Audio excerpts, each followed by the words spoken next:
Talagang the whole brotherhood will support Pastor Kibuloy. Kasi nakita natin yung karapatan ng tao dito na violate, yung freedom, yung justice. So, the Guardians Brotherhood will help the candidacy of Pastor Kibuloy. So, tutulong kami sa abot ng aming makakaya. We have almost 5 million members all over the world. So, kung ano ilang makaya namin, basta kami dito sa Guardians kasi, this is a voluntary organization. Wala akong perang pinag-uusapan dito. Kung ano yung aming kapasidad, yun lang talaga. Kaya rest assured, yung ibang mga senator na nagpunta from the PDP, susuportahan din natin. Basta lahat na nagpunta rito, susuportahan namin yan. Kasi dito sa UGB, hindi po kami particular sa partido. Hindi kami pro Duterte, pro BBM. Kami ay nasa gitna.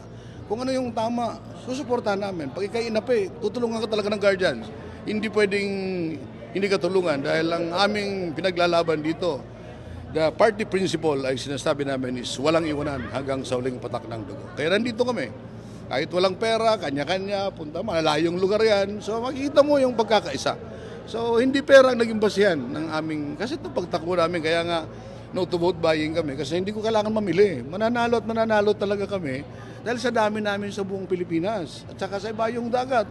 We have chapters in Italy, Hong Kong, France, New York, Las Vegas, Singapore, Papua New Guinea, Bahrain, Israel, kahit saan.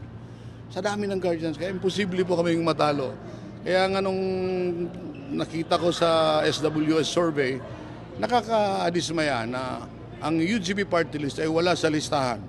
Ewan ko kung saan sila nag-survey. So ang mga naandun, yung mga party list na alam naman natin walang mga representation, walang members. Umaasa lang sila sa bilihan ng boto. Kaya sad to say, sana makita ang katotohanan. Kasi first day of campaign, February 11, nationwide, kami lang ang party list na merong motorcade sa buong Pilipinas. Wala akong nakitang iba.